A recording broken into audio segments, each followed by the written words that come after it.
in. And, that first day, everybody's afterwards like, yeah, how can we, that was so good. Speaker was good. It was engaging. Yeah. And then a week later, we're back to the toxicity of the culture. Like, what happened? Yes.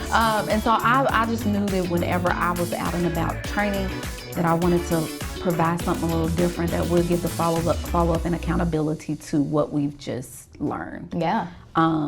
Even last quarter, I had the great privilege of being a keynote speaker at the IORCA conference. They're based in Indianapolis, but their organization is to give like advocacy for children and families. Okay. And that was so much fun because the title of my keynote was The Elephants and the Bees. Oh, I remember you telling me a little bit about that, but go into it if you don't mind. Yes, it was really that title was based off of a clip that I saw from I think it was CBS News, where in Africa there were farmers who were trying to preserve their crop because elephants were literally coming on their land and destroying everything. So they thought of an amazing idea to put beehives really around the farm land. Okay. And these little bitty, creatures were deterring the elephants from coming onto their crops and destroying the crops. Can you imagine that was amazing. Being a problem in our neighborhood? Yeah. We got to figure out how to keep these elephants out.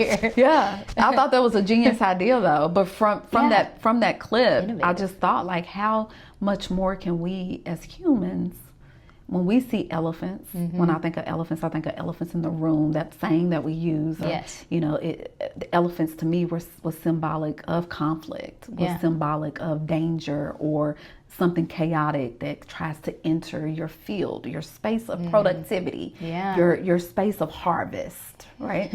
That was all symbolism to me. And the bees were then us, the humans, the people who had the solution within us. Coming together. That hive is symbolic of community, of the synergy of effort and love and oneness. Like, no, you're not coming here. Yeah. Look, it made a noise. It made a sound, right? The bee sound. Like, you're not coming here. But it wasn't just one bee. So if you think about the beehive, the sound of all of them collectively together. Made that elephant, think about the size of a bee and the size of an elephant. It made the elephant I don't want to mess with them. Yeah. So together we can tackle great, ginormous, elephant-sized problems. Yes. Yeah.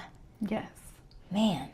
That's cool. That was exciting. Yeah, that was exciting to be able to participate in that. Yeah. But then to follow up with them, to your point of having those moments of teaching or speaking, training, and then following up. So I did, after that, followed up.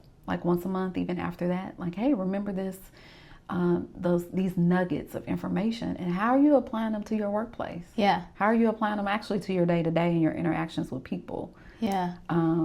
That's a joy. Have you seen new problems? You said you had to tackle technology and culture. Or have you seen a lot of this stuff already? Because you've been doing mediation now for a long time. So is it do you see a lot of new situations? I know each situation is unique in itself, but do you ever feel like you're not equipped to come in? Are you learning as you go? To answer your question about the situations, are they different? At the root, I love that. At the root of them, they're much not symbology. Yeah, they're not. It is. I would say what would be different is the outward circumstances or what is being poured onto the root of whatever the scenario is. So. Let's just give a baseline of mediation. A lot of times, number one, it's relational based. It's relational based. Different personalities. Yes, those personalities that clash. And just individuals sometimes, secondly, probably just listening. Right. So it may be a financial issue that a couple is coming to mediate, or, a parent and a teen that may have something that's needed to be mediated. That one, although different scenarios, to your question about are they kind of the same? The same is that it's the listening matter. In that we don't often listen. Yeah. It turns into like, there it is right there. That's the root of the problem, that we're not really listening and sitting with each other to give that space of grace to hear. So that's what I found. And to answer your second question about if I ever feel unprepared in a scenario, I feel like sometimes I do run into that. But one thing I have become comfortable in is really being honorable in my honesty to people. Yeah. Because they respect that. Yeah. And sometimes saying, hey, I need to kind of think on that for a moment to process through what would be a potential solution here to bring to the table. Because this is out of my wheelhouse and I haven't encountered this before. Yeah. And people are always receptive of that. They don't feel that I'm less professional or that I don't have the skills or ability to do that. Yeah. It's kind of hard to trust somebody that knows everything, right? Yeah. I'm gonna take that with me because that helps as well. When you do feel that, because there's an inner conflict that'll happen for me. Oh yeah, right in the midst. Panic. Like, oh no, I don't really know what to tell them right here, or how to swim through this one. But I can tell myself like it's okay, to not have the answer to everything, but I do want to still be honest with people. Yeah, and tell them, I can come back to this. Yeah, I just need a moment. Yeah, and you have personally helped me through some conflicting business situations, and I've been very grateful for you. Thank you. And you said too that this book, Executive Peace, wasn't even written when you gave me that example before we started here. So tell me about your book journey, because I'm always fascinated of authors, first of all, because it is a hard process, not only to just write, but going through the publishing journey. So how did you even get to the point of, hey, I've got some value, I've got some information here, and I need to share that? Yes, that is thank you, that's a great question. Such a great question. I will say that back in 2015, is when I wrote my first book. Okay, what was that? It was more of a biblical devotional. Ooh, okay. And so it's called Work the Word Challenge.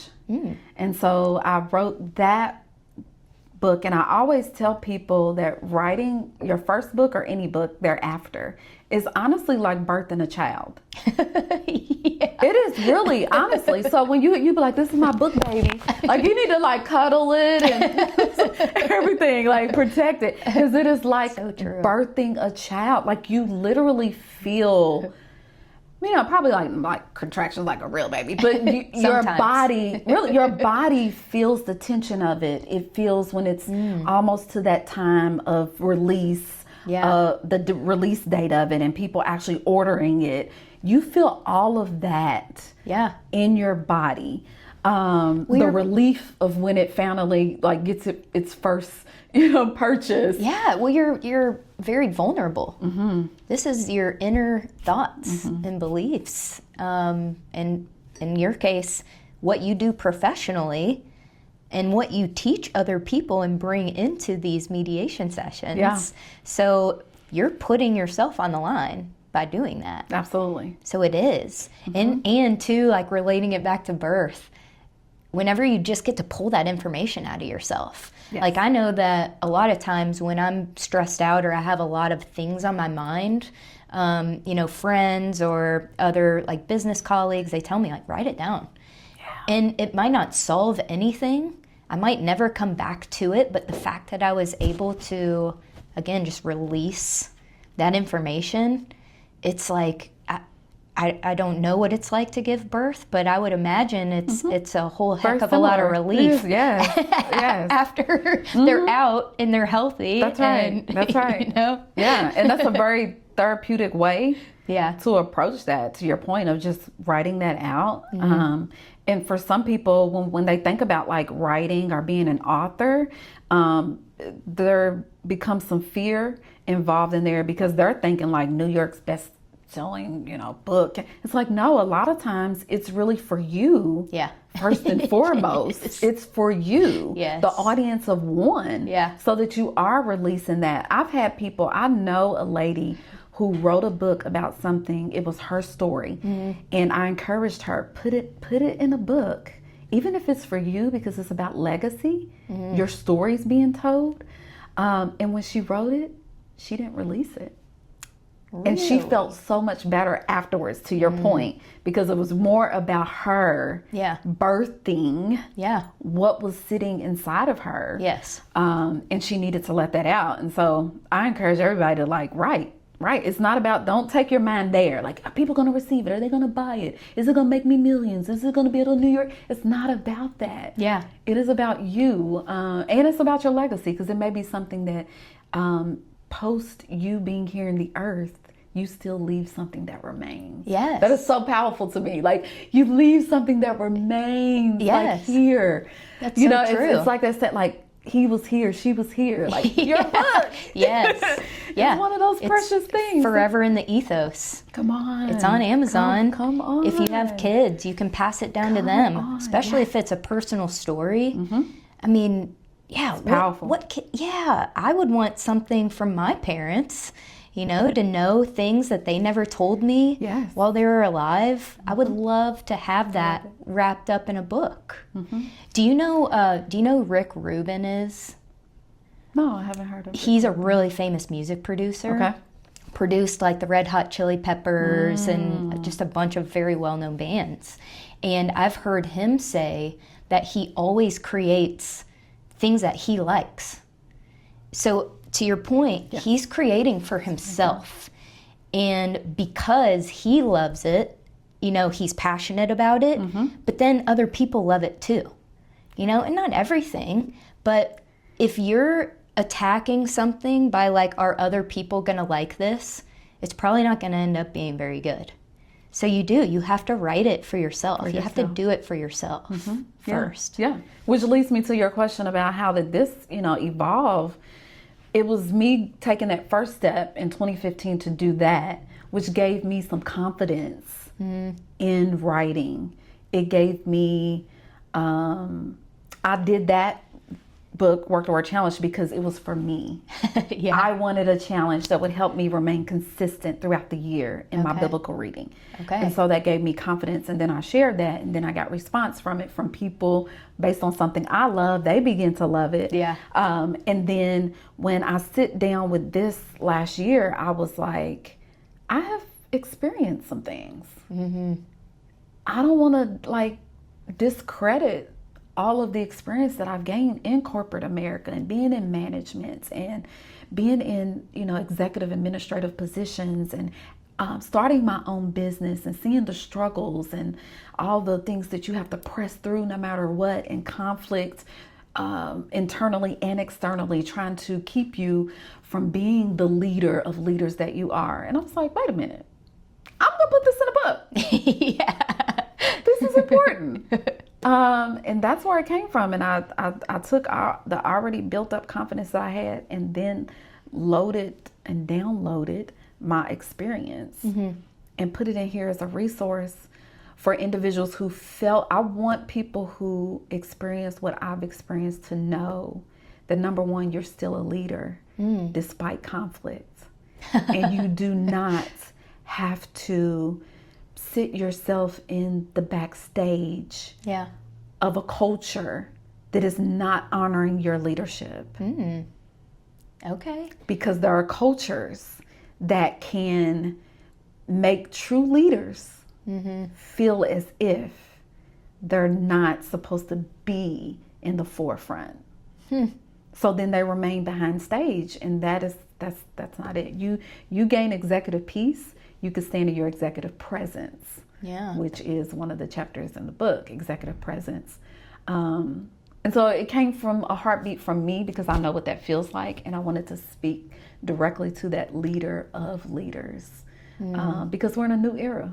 I keep one of my little slogans to it is, this is for people who dare to lead differently in this new era. Because we're in a new era. We really are. Things are not going to be the way that they have been. Yeah. Leadership will look different. And there are people who have been, based upon their circumstances, unfortunately, have been put on backstage, but they're about to come to the forefront. Yeah. They're coming to the forefront, and they're going to lead with peace. Oh, man. They're going to lead with peace. They're going to transform environments in a mighty way.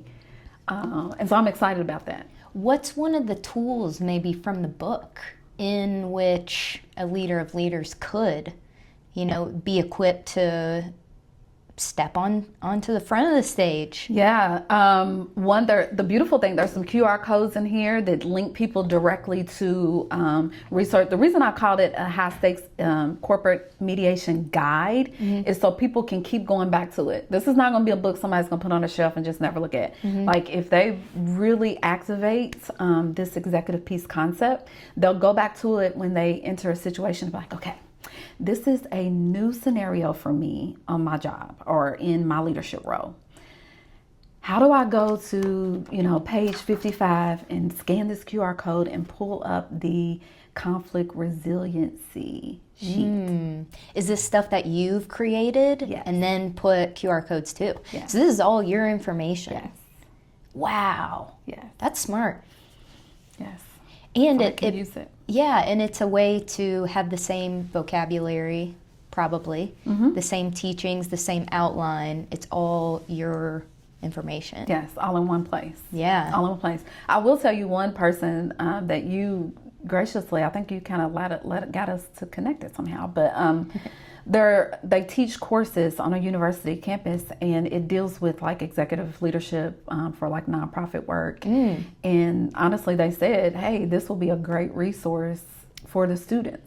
And so I was like, oh my gosh, thank you, because that's the goal of it, is that we're helping these leaders miss some of the pitfalls and to jump over some of the hurdles seamlessly that I knocked over and tripped into. And this is going to be very proactive in them like missing all of that and just soar. Like, let's go. We want them to be successful. I don't want you to have to go through that if you don't have to. I'm giving you foresight in the book on how to miss some of those. Wow. Yeah, but that's also a great point too, is that you're not going to escape conflict, and great leaders aren't avoiding conflict.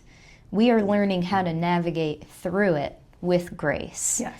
And in a peaceful manner, or in a way that, gives us peace. That's maybe right. at the end of it, because we're going to make mistakes. And so, I love that. I know a lot of us do have to learn things the hard way and have to go through it, but I love that you're using your experience in a lot of negative situations. You found the silver lining, and you are definitely somebody who can find a positive spin on negative situations, and I really feel like you see them as opportunities to learn and grow. Yeah. Like you're somebody that I feel like is constantly working on herself. You have quotes all the time. You have things written up on your board in your office. You are rooted in the Bible and in your faith. And I think that's really important. Yeah, absolutely. Yeah, thank you for saying that. Because I do strive to do that. And just for my own personal testimony, like I know what it feels like to be in a space where maybe people don't see that, and then I try to like shrink. And so I just choose not to do that anymore. It's like, okay, you can think my optimism is fake. You can think it's unrealistic. I don't care anymore, right? But in the past, being in situations where maybe I was in an environment and did not have the authority or the leadership role to set the stage of the culture, right? The culture was already set with negativity and downers on situations that could have been opportunity of progression and growth. Yeah. And so then I would just sit back, okay, well, they're not honoring it. Or, if I do come and be like, no, we can make it, we can get through it, and you're looked at differently or uninvited. Yeah. Because like, oh, we don't want to hear that. It was always too positive. Like literally, I've been in cultures like that. And so now I just choose not to. They're like, I don't know. I'm not letting people stifle and throw water on my fire of optimism. I choose hope. I choose to see the good, even in the bad. Yes. And I'm grateful for age as well that has helped me gain that. When I turned 50 last year, I was like, I don't care anymore. I should have been 50 when I was 20. No but hey, kidding. Life lessons, to your point. You wish you would have known, but life lessons take you through that and you just get better. And the hope is that, one of my favorite quotes is Maya Angelou: when I learn, I teach. When I get, I give. And I truly, truly believe that. And thank you once again. When we talk about people leaving things in the earth, that is one thing Maya left in the earth. Her words. And her words.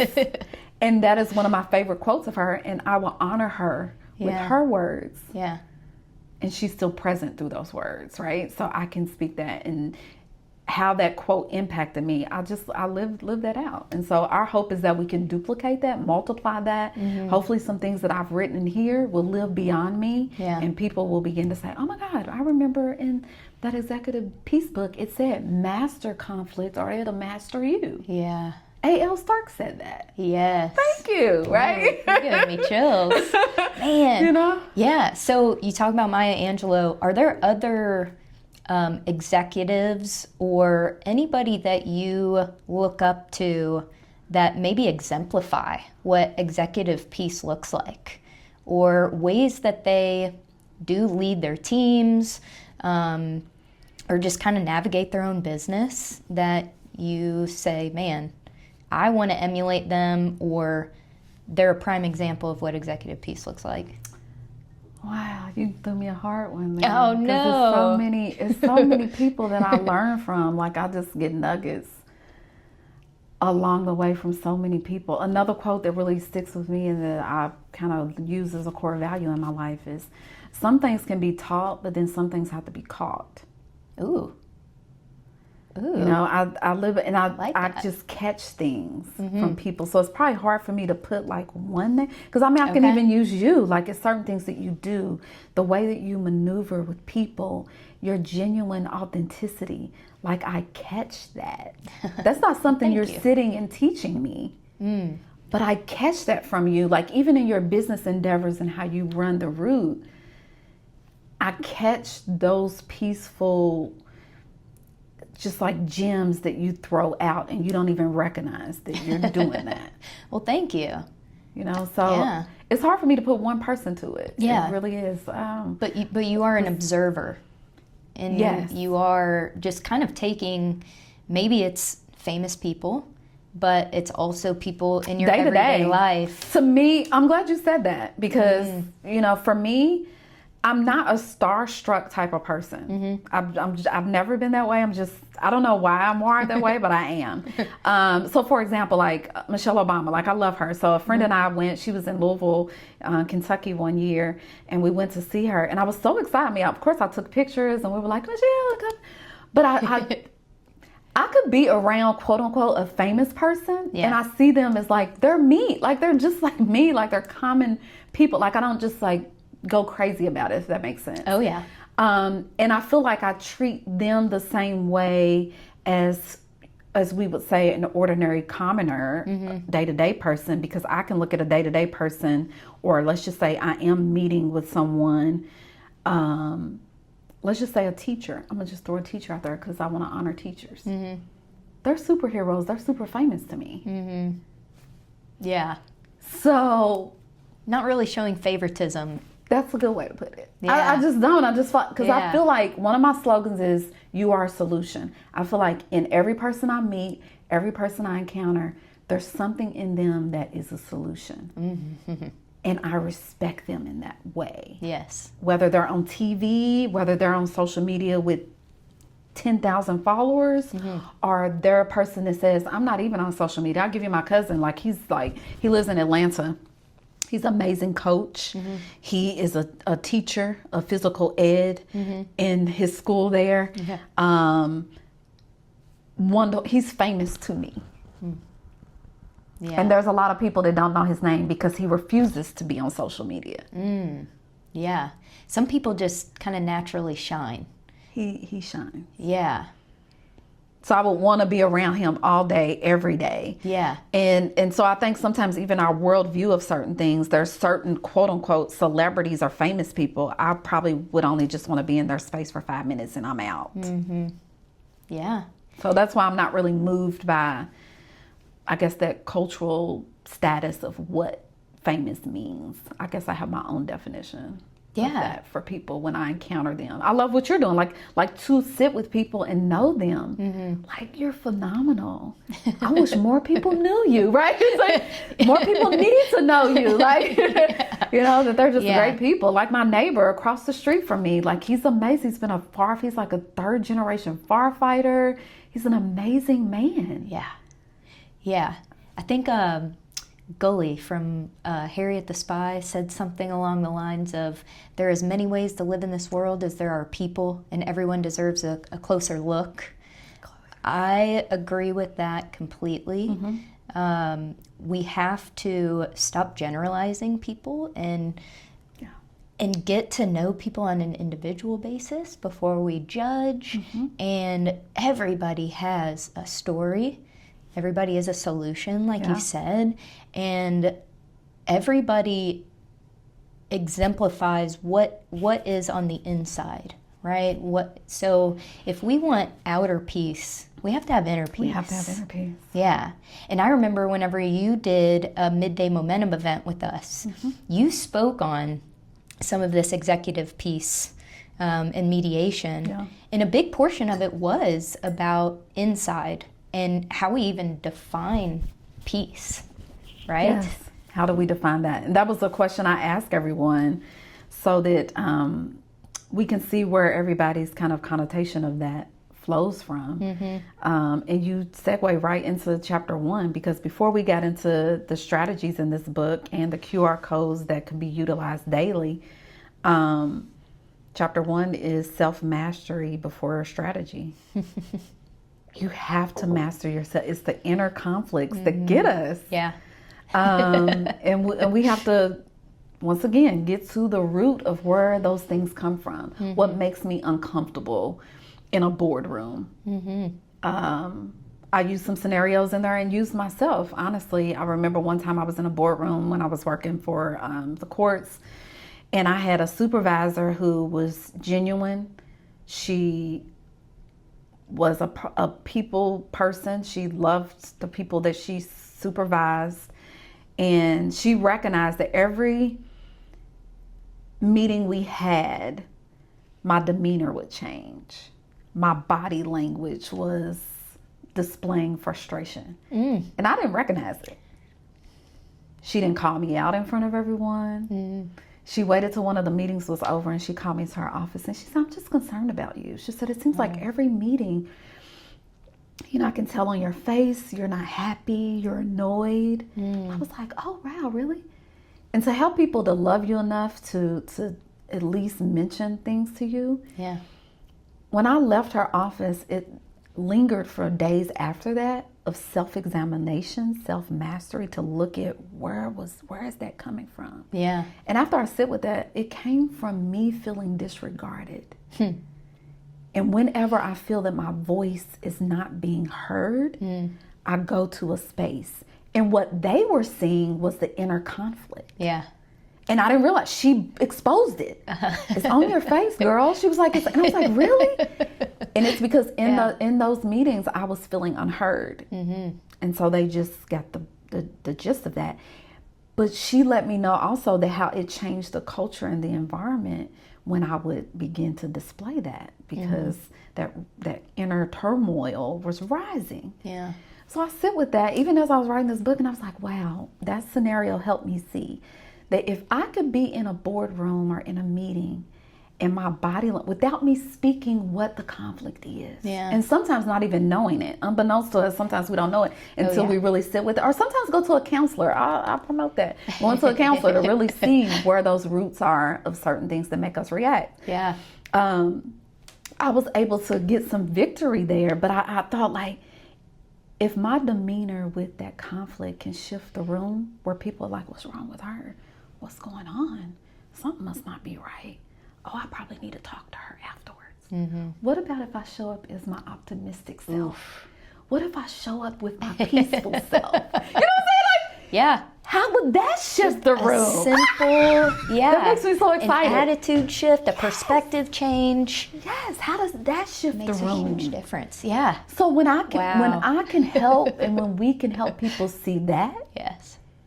Oh my, we're unstoppable. We're unstoppable. You can shift the room. How are you showing up? Once again, back to your executive presence. How are you showing up to the meeting? Mm-hmm. Preparatory wise, what are you thinking before you get there? Yeah. Because you bring that to the room with you as well. Yes, we do. Yes, we do. So all of those things are important to talk through so that you can walk in executive peace. Mm. And that's what's going to make this new era different. Yeah. And that's why leaders of leaders are going to lead differently. Yes. Because they're going to be standing in executive peace. Yeah. And, all right, so all of this new era, we have a new generation coming up. Mm-hmm. And I first met you before you were talking about executive peace and before you really pivoted harder into your for-profit. You have a nonprofit called Ep.3 Resources, which is incredible. Not only do you do counseling, but you teach entrepreneurial courses. That was one of the main things that stuck out to me, was how much you leaned into the youth in our community and how much you're pouring into them, but you're equipping them for adulthood. You're teaching them how to problem solve. This Teen Life program was once a month, and it was about different entrepreneurial skills. Yeah.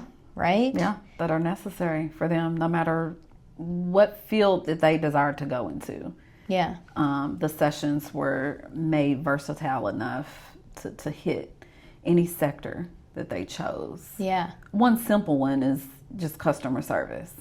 That was one that we had for them, because we know whatever you do, you're going to have back to that people relationship, and not having a mindset that someone owes you something, like this is your customer, which then in turn keeps you in business. Yes. And or is the contributor to your paycheck. Yeah. Seriously. So see them in that light. So therefore you respect them in that light, and you give them the best services possible. The other day I went to Smoothie King. And this goes back to even some people that would listen to our conversation, that we get into the norm. You know how people use those posts and they'll say, well, normalize this. And they'll tell you what to normalize. Well, we need to normalize praising this generation when they do it well. Yeah. Normalize that, whether it's through a tip. But I will also say, yes, the tips are great, awesome, but also through our words. So when I went to Smoothie King, there was a young gentleman there. And as soon as I walked in, he was like, good morning. And he didn't just do that with me. Everyone that came in, he was like, good morning. I'll be right with you. Because he was busy. I was like, oh my. Number one, I gave him a tip because he was so awesome. Yeah. Number two, before I left, I said, thank you for amazing customer service. And that probably made his day. And he's going to remember that the next day, the next week. Yes. While he's greeting people. Yes. Now, are those some of those soft skills, you know, making eye contact, a firm handshake, follow-up emails, which I don't know if that's a soft skill or not, but, you know, just some of these little things that add up to great customer service. Is this something that you feel like you've seen lacking? And that's why we need to show some positive reinforcement when we do see it? Absolutely. Yeah. Absolutely. We do see that not being as present as potentially some of us have experienced it over time. And some of us may, you know, think of a time recently that we've went into a store and literally no one said anything. Yeah. And you're looking like, may I help you? Yes. I've been at a place to order something and literally the person just looks at you. Okay, I appreciate the eye contact, but I need you to acknowledge. Yes. Please at least acknowledge me. I know it, and I don't think we're alone in that. It does seem like, I don't know if it was the pandemic that caused it. I don't know if we were already on our way to it. I think we were already into it, but then the pandemic just amped it up a little, more. Yeah. But it's important that we revisit that and provide those reinforcements through our words, thanking people for it, so then they can replicate that and realize that, because it then impacts.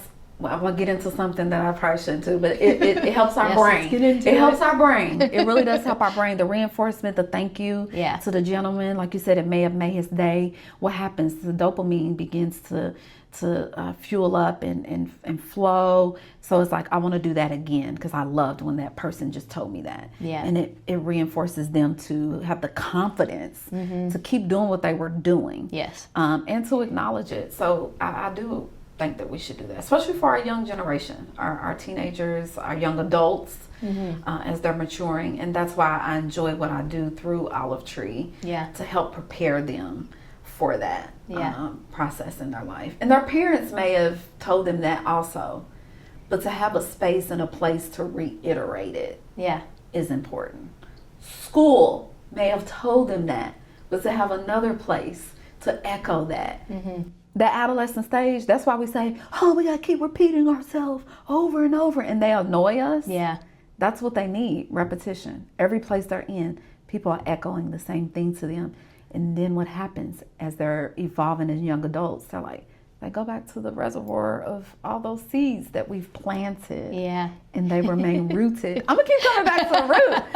I love the root. They remain so rooted. Many metaphors, so many puns. It's just their roots expand because we're putting them in good soil. And we're watering the right things for them.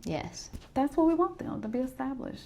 We might not see it now, but it's an eventual thing, right? It evolves for them. So we also have to take that instant, they're going to get it right now. Because no adolescent does that. We have to go back and look at our 15-year-old self, and we didn't get it then. So we have to give them grace and not be as hard on them. We have to gain a little more patience to keep repeating. I have an 18-year-old, and it's like, come on, girl. You've had 2 brothers ahead of you. You should have this thing down. All right. And it's like, nope, we got to keep repeating. That's okay. She'll thank us later. Yes, she will. That's what we need to say about our young people. Like, they'll thank us later. But we can't stop, and we can't let frustration of that we have to keep repeating. We just have to be intentional in repeating. It's going to pay off eventually. It is going to pay off. Well, and too, I know that as a parent, you can't be their friend. You have to provide structure, and you have to discipline. And to your point, they might be mad at you at the time, but they will thank you later. Our mom was more strict than my dad. And there were several occasions. Good balance, though. At times it helps. Yes, very good balance. I don't know if they would agree with that, but yes, they were a very good balance for us. And our mom set a lot of the boundaries. And I mean, my dad was an incredible dad, but my mom was more of the disciplinarian in a lot of respects. And there would be times where, one of my sisters, never me, but one of my sisters, might get punished, and they would get so angry. But now we all look back and we talk about it often.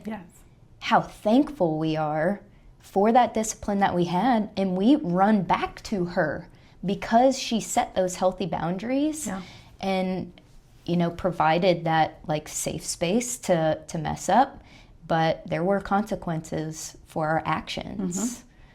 So I love too that you brought up your kids, because I've gotten to meet all of them, and they are incredible. They really are young adults. And one of them is now your executive director. Yeah. So get into your kids, because people need to know that you are not just full of air. You are not just talking the talk. You walk the walk. You are mentoring kids that are not your own, but you've been implementing your own, knowledge, your own practice. Yeah, in your family. Yes. Absolutely, because I feel like the best testimony is my story. And so I do share a lot about things that we've had to navigate with our children. And I'm a believer also that as I was sowing into other young people, that God was blessing me to have other amazing people that was sowing into my children. Yeah. So I do believe you reap what you sow. I live that principle.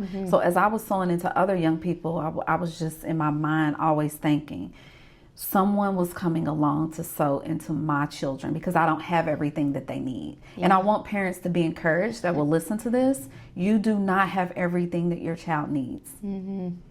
What you can do is begin to connect, or if you're a praying person, you'll use prayer to then think through ways to send that synergy to your children's lives, that people will come in their path that'll give them the other components they need. And sometimes you have to connect it. Like I sometimes strategically connect my children to people that I'm like, they have some things you need. I don't have it. Yeah.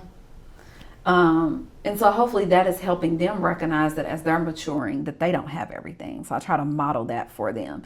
And I always would do things like ask my children, like, how can I be a better mom? And they'll look at me like, what are you talking about? Interesting. But I just wanted them to think about it. Like, no, I need you to tell me. Like, really come back to me later after you think about it. Wow. I don't know many parents that would ask their kids to criticize them. Yeah. Because we do that already to our parents, right? Yeah. Yeah. I wanted to plant that seed for them to give them voice. Yeah. And then to also make them pause for a moment and see me as a human. Yeah. And not just as my mom. Yeah. Like, no, I'm asking you. I have frailties too. How can I be a better mom to you? Tell me. Yeah. Especially since you're mumbling, but under your breath, and you're going to the room, calling me all kinds of names. Like, go ahead and tell me how I can be better. You know what I'm saying? Like, I put them on Front Street, like, all the time. And when they were like 10, 11, they didn't answer that. They just looked at me weird. But I'm thankful as they matured, they were able to like share a little bit more. Yeah. Of what they needed, right? Yeah. And we see our parents oftentimes, not always, but oftentimes we see them as heroes. We look up to them. We think they do no wrong. And then we come into our adulthood and we do have all these criticisms, or we do view maybe past experiences with them or circumstances that come up through a different lens. See it differently. And then we might end up seeing them differently. And that's an interesting time in our relationship with our parents and kids, because then you learn to forgive that and to see them for who they are and love them anyways. Yes. Because parents are supposed to do that, love unconditionally for their kids, but we don't always think about it the other way. With kids not being so critical of our parents and understanding that, yes, they're human and they're fumbling through it just like we are. In a lot of the situations they had to navigate with us were they were doing that for the first time. For the first time. That's what I tell Darren, which is my oldest. Yeah. I said, well, sorry, son, you had to be the trailblazer. Some things were kind of messed up. No. And it got a little better with Jordan. And then Ayana, they because Darren and Jordan are so close, they're only 14 months apart. Yeah. They look and say, Ayana gets away with everything. I said, no, not really. It's just we're better now. Yeah. Because we had you all to show us probably wasn't the right way to do that. And so we just kind of do things a little different with her. And so they see that, but they kind of jokingly always, share that part. Man, she gets to keep her phone at night. You all took our phone at 9 o'clock. Oh yeah, there's always conversations like that at our table too. I can attest as the baby that I probably did get away with a lot. Yeah. Because my parents, again, like you said, either learn from my first two. They were older and tired. Like, let's let her do it. Yeah. That's how with some stuff we're like, just let her do it. I don't even feel like fighting now. Yeah, exactly. So maybe we do have a slight advantage as the baby, but I agree with you in that you go through the experience and then you find the positive, you find that silver lining, you find that moment to learn, and then you try to do it better the next time. Do it better. Yeah. Yeah. So, all right, back to Darren and Jordan, because I just love how diverse like your kids are. They were athletes. Again, they're like rooted in their faith. They started a podcast. They're musicians. Yeah. You have just done such a great job with them. So I want to tell me a little bit more about Jordan and how you have been able to transition from, parent-child to executive director and president. What's your new title CSO, now? Chief CSO? Steward Officer. Is Oh, what I we love call it. that. Yeah, Chief Steward Officer. I love that. And he's the executive director. I feel like he would be really good. I took him through. He went through the whole process of like applying because it was a position that we put out there for people. Wow. So we had a couple people apply, including him. Of course, I'm gonna love for my son to do it. So I just wanted to see if he was interested. In doing it. So he went through his whole process as well. And said that, yes, this is something I feel like that I could do. He's a people person, so he's perfect for it. He has a servant's heart. And you know this from like each one of your sisters, you all are different. And you have certain temperaments that match certain genres and arenas that you would dwell in. And so for him, this is perfect for him. He has a heart for people. He is my creative child. He's creative. He's an artist. Yeah. He loves that, and so it just fit, and it's perfect. And he's doing a really good job. He's learning along the way. Plus, he is open to learn. He's not coming in to say I know everything. And I know for some people they would think, as your executive director, you want someone that has 20 years experience and they've already done this. But it's back to our mission as Olive Tree, and that is to embrace, empower, and elevate the next generation. Wow. And so it just, I know it's contrary to some people's traditional belief of who and what an executive director should be as far as age. Yeah. But for me, it's perfect because it helps him take the gifts, the solution is already in him. Yep. And it's about to evolve from putting him in the position. Yeah. Some things are, once again, caught. Yeah. They're not taught. Yeah. He already told me, Mom, college is not for me. It's not going to college. And that is okay. Yep. He is set on it. I don't care how many times we bring it up. We don't even bring it up anymore because he is not going to college. Yeah. He doesn't want to do that. How much more can he learn from lived experience? Yeah. And be great at what is already in him. Yeah.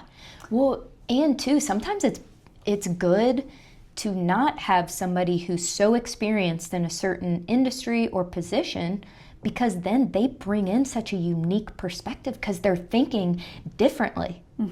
You know, they aren't thinking in the traditional sense. Yes. Or they're not thinking inside that box. So what are some ways he has brought his some creative personality ways. in? Yeah, so even with the Teen Life program, some of the things we have planned this year are his brainchild of activities that are relevant.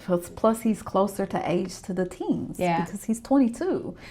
So he's gonna bring fresh perspective than a 50-year-old. Like I'm not that I'm not relatable, like they talk to me, but he's more there. They can see themselves in him more so. That's the same whenever I got to come back to New Albany after playing basketball in college.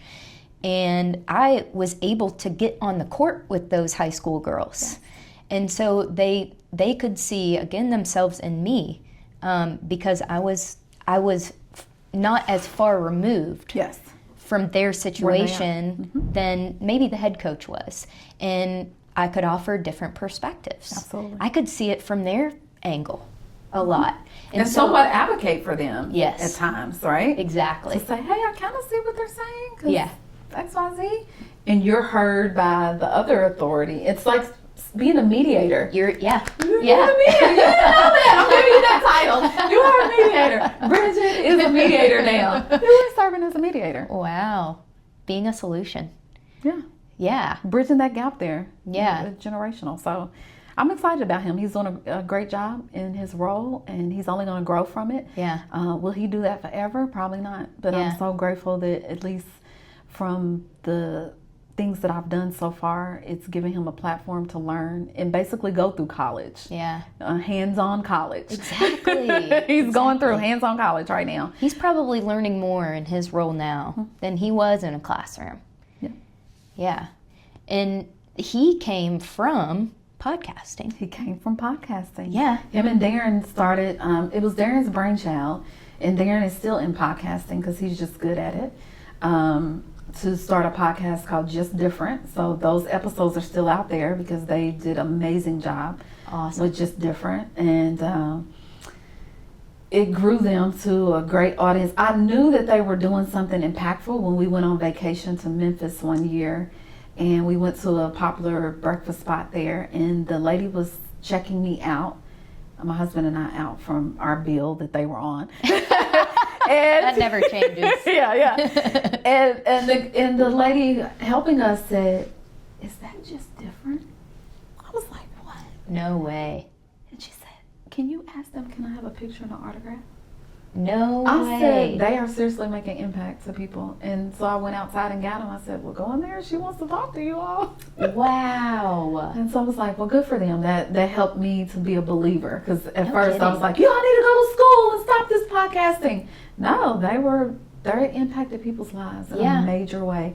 And still doing it. I mean, Darren is still doing podcasting. Jordan wanted to focus on his music as well as he's helping with the executive director. So they're growing. So they're maturing. They're growing. Yeah. I mean, they started the podcast when they were like 17 and 18, and now they're young adults. So they're the branches. See, I'm always going to come back to the analogy. It never stops. You are here right eye to eye. The olive tree. And the roots. And the roots of it. Yeah. Their branches are really growing from some things that they were rooted in and really impacted people. And I can't wait to see what other things they evolve into. So, Adam, can you pull up for me? Can you pull up their podcast? Are they on Spotify? Just Different. Yeah, Just Different is on Spotify. Okay. So while he's pulling that up, tell us Darren and Jordan Starks. What was it about? And then talk about Darren's pivot, because he's not far off from the Just Different podcast, right? He just kind of took on his own brand. His own brand. And because people were used to both of them with Just Different. Yeah. So he knew he had to kind of do a spinoff to his and own. come into his own and be his own person, his own brand. And this even led them from the southern Indiana area, if I'm not mistaken, to Nashville. They live in Nashville, Tennessee. Yes. Yeah. And that's been a great transition for them too, and their growth as young adults. And they have a great community there of support. And the expansion of their worldview has transpired, which is good for them and where they want to be. When they, did their last episode with Just Different, that's when Darren spent off to Disciples Journal, which is the name of his podcast. And he's really helping. I think from that, he has like a men's group monthly that he serves, and they jump on virtually to gain skills and life accountability. That's so to be cool. disciples. Yeah, so he's so great. So once again, they've made me a believer from the traditional, you need to be in school. And because, Darren was in school for a couple years, and that's when, COVID hit, and unfortunately my mom passed. So it was a difficult transition for him, and he just chose not to go back to school. And that just mind boggled us, like, why? Why would you not?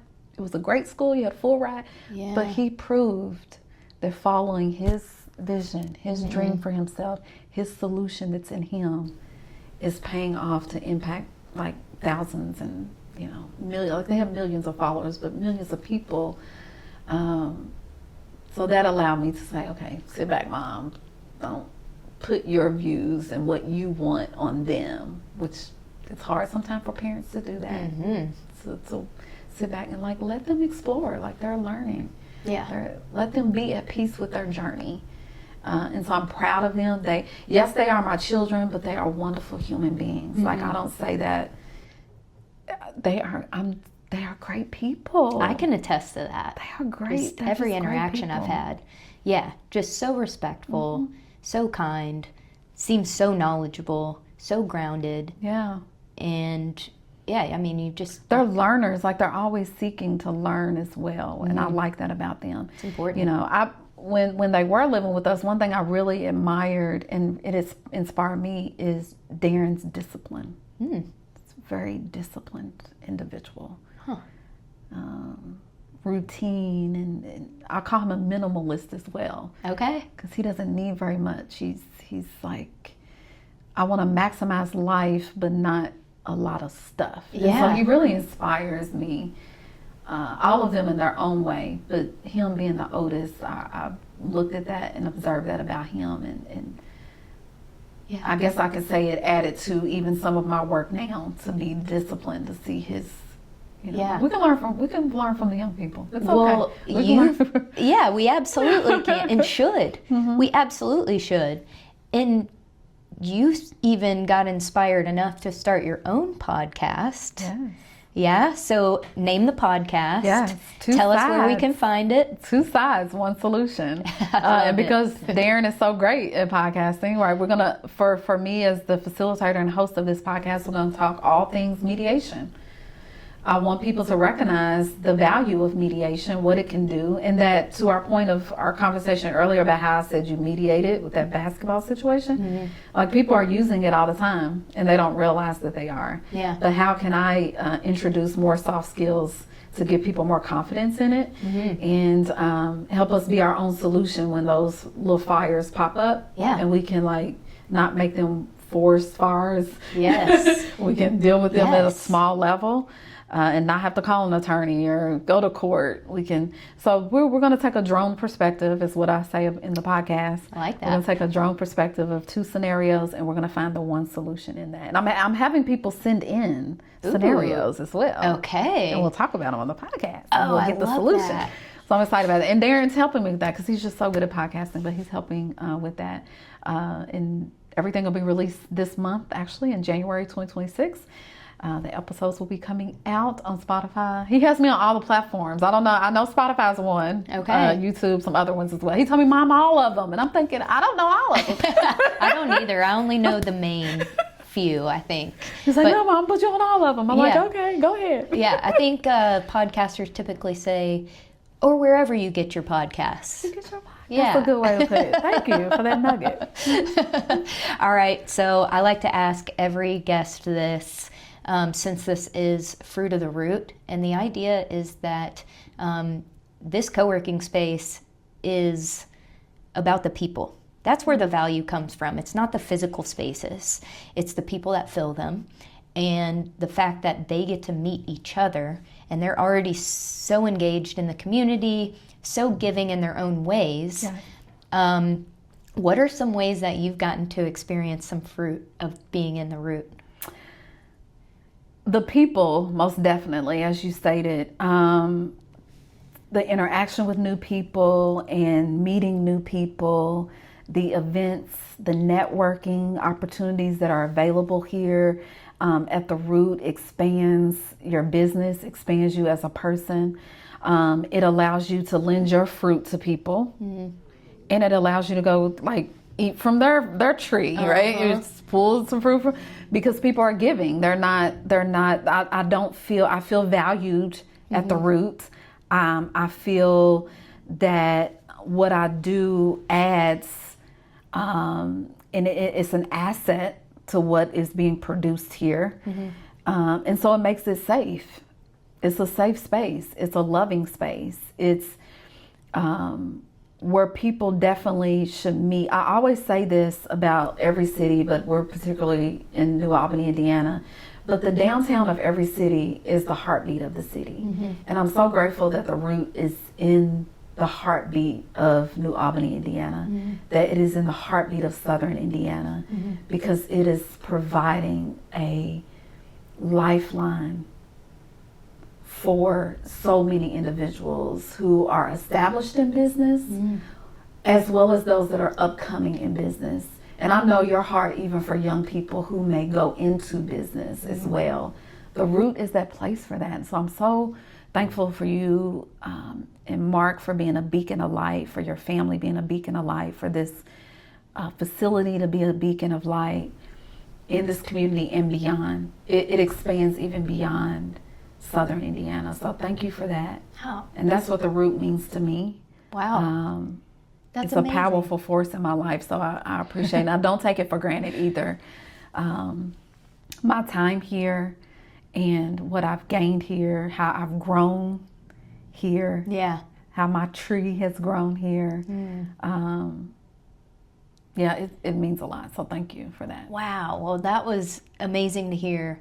And so glad that we could be here for you, because you are doing incredible things in this community. So to be able to give you a platform and resources, but you are reciprocating that. You are a beacon of light whenever you come in here.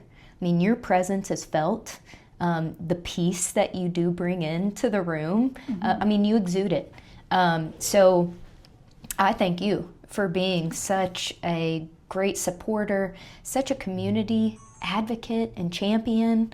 Yeah, we absolutely love having you here. Thank you. So let's end it with some things that you have coming up. You said you had something at the end of February, and then we get to do something that's a fruit of the root. Absolutely. Is one of the cool things that we get to do for some of the youth in the community in March. So Yes. share about so that. February the 28th, we will be having our first of many parent conferences. Love it. And so it's a time of refreshing and resources for parents of teens. And the goal of this conference will be to elevate and enhance teen-parent connections, because we all know at that teen time span is when they're separating from us, they're trying to develop their own identity, and then parents are struggling with, what happened to my baby? They don't hug me anymore. You know, they go to their room and they don't come out, right? Yeah. So how do we enhance teen-parent connections? Wow. So this conference is an opportunity for parents to come and be refreshed, realize you're not alone. We're gonna make it together. Yeah. There's no cookie cutter. We didn't gain a manual for this. Look, we didn't get a guide. Yeah. We didn't get a guide for this. But what we can do is have support Yeah. and an accountability circle and a healing circle for us as parents. Yeah.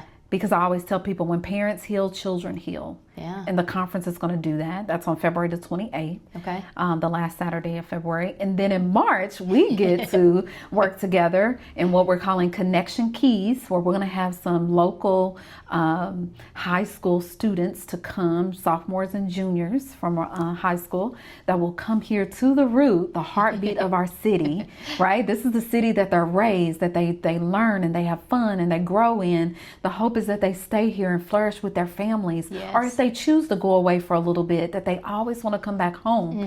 But we're going to show them an amazing space in their community that they can also in be their rooted backyard. in their backyard. They can come because this is the wave of the future. Co-working spaces is a wave of the future. You all were just ahead of the game. You all were futuristic in your thinking. So thank you for being trailblazers and innovative. People may not have seen it all when you all put it out there, but it's like the trends are catching up with what you all trailblaze. Yeah. But we're going to show them as high school students, this is what it looks like. This is the space, and give them some nuggets, connection keys. That's why we're calling that. Yes. How do we give you some keys? Keys to your future, keys to connecting to your pathway. Yeah. We're going to do that in March. And I'm Yes. excited. They're going to be in the nest. Yes. They're going to learn some things in the Right nest. here. Yes. Yeah. We have amazing, facility individuals here in technology that are going to help them navigate and use their expertise to sow into the next generation. Yeah. I don't have any other word, because you get me excited. We're just going to keep going, because that's what it's about. It We're is. That's exactly what it's about. And you also approached me because you already had this idea, and you actually were working with another Root member. Yes.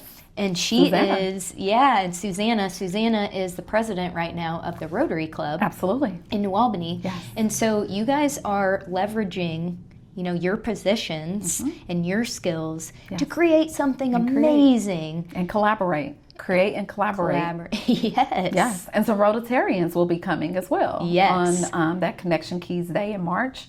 And so we're bringing more people into the root and bridging gaps of generational expertise. Yes. Bringing in that new era, that new wave. Yeah. Oh, that's so great. April, thank you so much for coming today. I know I can always count on you. You are incredible. I love to follow along on your journey and what you're up to. We barely scratched the surface today, so you're definitely when you and I get coming together. back. I know, we could talk for hours, which we will. We'll bring you back on here. Okay. We're gonna play out the Just Different podcast. We were able to pull that up, so that'll play us out. Awesome. Like the number 70, I felt had some special meaning that may have like pertained to us. What's it mean? It didn't hit home. I didn't nothing. No, I didn't find anything that really I feel like did it for me. I feel like it feels right. Huh? It's an even number. I mean, it's a nice number to end off the 70? year. Going into like 2023 with 71 or That's whatever. what I'm saying. Yeah, and we got a full house. The bros here. The John gang. just looking at me, bro. Got the gang. We got the gang. Got the gang in the building, bro. I'm loving it. All right, bro. You ready to tap in? Let's do it. All right, yo, what's up? It's your boy D Starks. Starks Artist. You are now tuned in to another episode of Just Different Podcast, where we talk everything faith, life, and culture. We back We here. for another one. The last one. Yo! No, that wasn't planned. I swear that wasn't scripted. I promise y'all. We here for another one. Yo, we appreciate y'all's patience, man. We had to push it back one day. We've been traveling literally from New York, leaving for a day, straight to Orlando, just to come back to Louisville. Yeah, so we've been lining some stuff up. Yeah, we've been lining some stuff up. We'll talk about it.